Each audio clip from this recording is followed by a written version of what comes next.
Hey guys, welcome back. Happy Friday, start of the weekend, whoop whoop. So to start off this video, the third video this week, for those of you that might be catching up, I know not all of you get your notifications. I'm going to start the video with a little tiny clip of my dog Chia.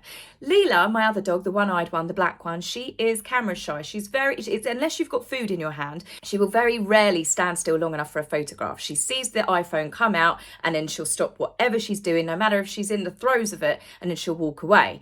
Whereas Chia, she's different. She absolutely loves it, doesn't she? She honestly, you put the camera on, she just plays up to it. As you can tell, she's an incredibly happy doggy. Now, speaking of someone who is perpetually unhappy, we're going to start this video off and get the Montecito Mayhem duo out of the way because, to be honest with you, everyone's a little bit sick of them, and we've had some lovely outings with Sophie, Duchess of Edinburgh, Catherine and William abseiling, and the King and Queen at a very important event. So let's start with the miserable Mona, which is Harry. Harry's latest court case is again in the headlines, but it's not to do with what he's suing over, it's more to do with his statements. Harry's statements to the court have been questioned now by the judge, and indeed any one of us that's got a brain cell, to do with all of his factual inconsistencies. Yes, even the judge is baffled at this point. Harry's argument for only bringing this case to light now, bearing in mind that the investigations and the phone hacking scandal was brought to light back in 2005-2006. Now, Harry is saying that he had no knowledge of the hacking and was unable to sue before 2019. But also in the same breath, he also said that he was prevented from bringing a case back in 2012. Make it make sense. It doesn't make sense. Now, as it turns out, I've been reading across social media, Harry was actually part of the case that Prince William got the payout for. Harry was hacked 9 times, Catherine 155 times, Prince William 35 times. Now, I am reading from people, and I haven't obviously seen the legal documents myself, but people are saying that Harry was offered a smaller amount of compensation and turned it down, and basically, because he is a hothead, he decided that he was going to leave the proceedings and then start his own, which he didn't really do. And then obviously was incredibly annoyed when Prince William got such a large payout. This is why Harry has obviously held on to it for as long as he can. And it's now seeping out now that Harry is leaking like a tap. It does make sense that Harry, being the hothead that he is, would have thrown a temper tantrum and said, I'll deal with it myself. So it's completely plausible at this point. As also is the reason why Harry has only started suing the tabloids and bringing all of this up in 2017. It was when he met his then girlfriend, his now wife, Meghan, who, as we know, was the one that opened Harry's eyes to how awful he was truly being treated by the UK public, by the royal family, by the tabloids. Meghan made him see the light, the red light maybe. Even in Harry's own words, he said that Meghan made him look at the media differently. She made him look at absolutely everything and everyone differently, and it's not had exactly a positive or healthy effect on him. Harry has also switched now to back to blaming his family, back to blaming the tabloid media, back to blaming Piers Morgan, Jeremy Clarkson. Yep, they got a mention as well in his statements. And he has also attacked current staff and formal staff of his father and the Queen and the various officers that have dealt with Harry over the years. It's quite clear that nobody is safe from Harry's blame game. I'm waiting for the Queen's corgis to make an appearance. It was them, they made me do it. He made this one statement where he said it's clear to him that the tabloid press are the mothership of all online trolling. It's completely hypocritical considering Harry is the one that is now continuously trolling his family. He's attacking them through the tabloids, through the media, through any ways and means possible. He is using the court case where he should be giving court statements as his reasons why he's suing the press, but he's not. He's using it as Spare 2.0 and flinging further accusations, knowing that his family cannot say anything to defend themselves. Now, Meghan, as I keep referring to her, has come full circle. Meghan is now at peak Meghan happiness. The reason being is she has just been signed to WME, a Hollywood powerhouse, talent agency that would have completely overlooked her and did for many years before.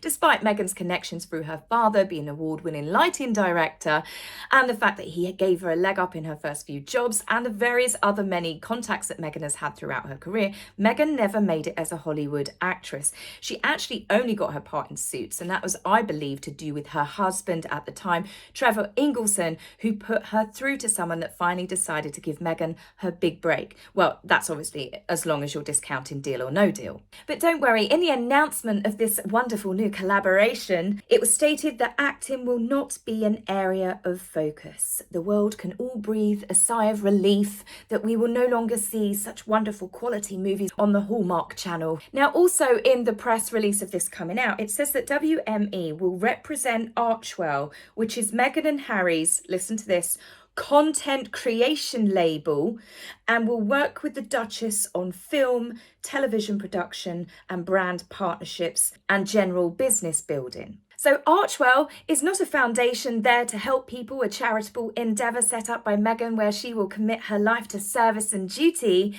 It is now a content creation label. Well, I think most of us could gather that the foundation wasn't exactly all about helping other people.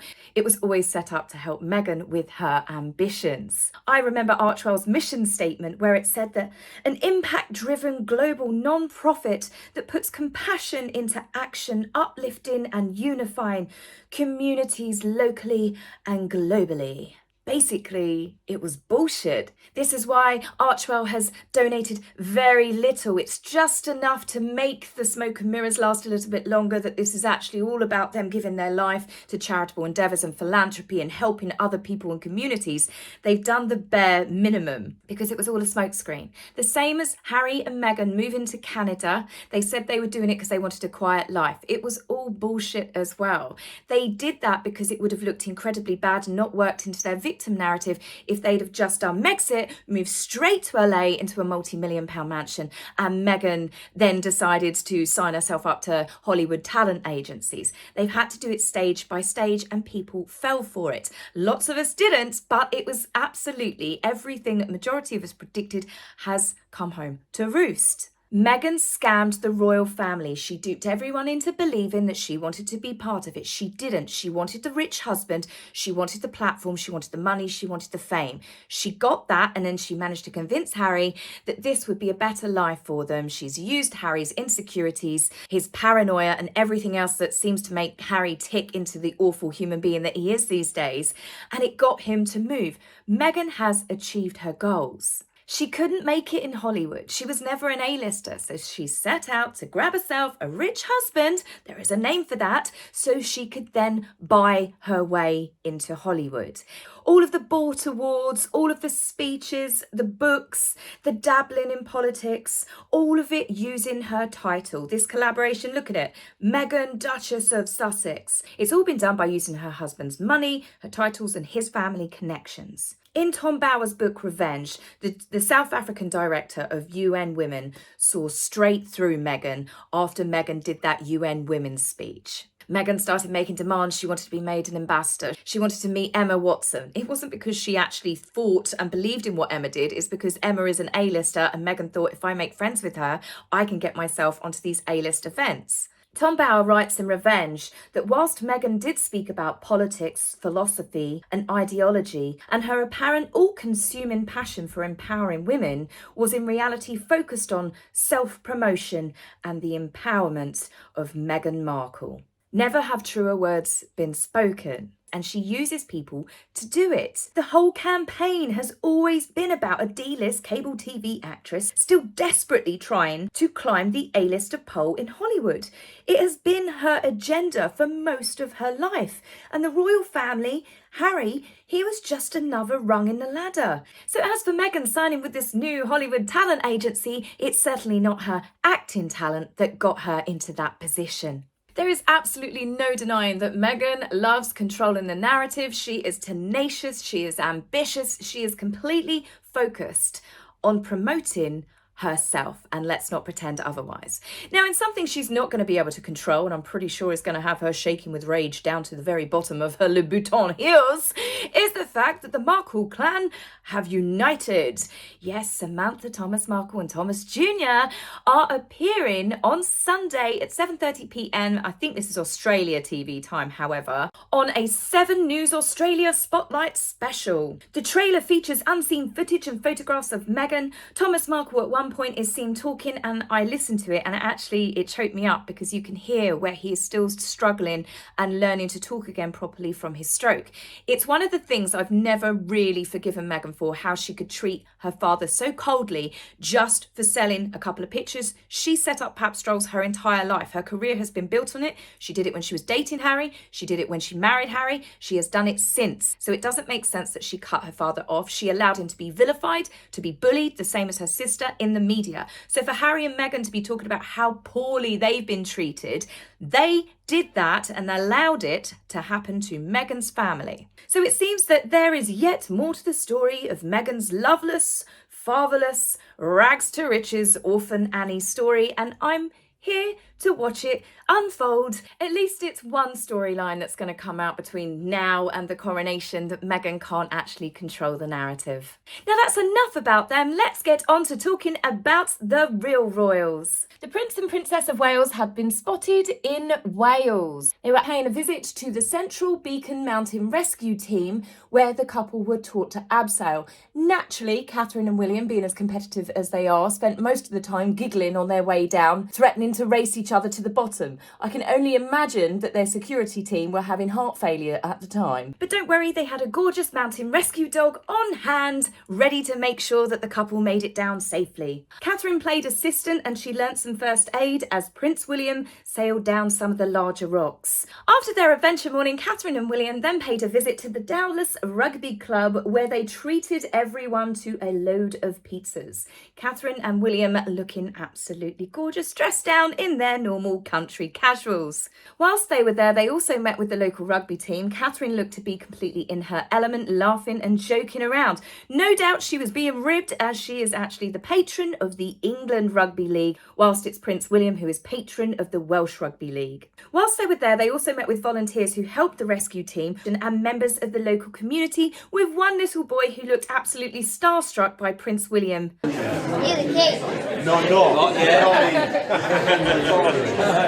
How cute is he? But also Prince William's reaction. No, I'm not king, that's my father. The boy, just the way he's looking at him, it was just adorable. Catherine and William also decided, rather than do the long drive back, to stay the night, and they shunned 5-star exclusive accommodations which are littered all the way around the Brecon Beacons, and instead decided to stay in a local bed and breakfast. Now, another royal couple, the biggest royal couple, the King and Queen, were out spotted at a very important ceremony. They were presenting the new standards and colours to the Royal Navy, the Lifeguards of the Household Cavalry, the King's Company of Grenadier Guards, and the King's Colour Squadron of the Royal Air Force.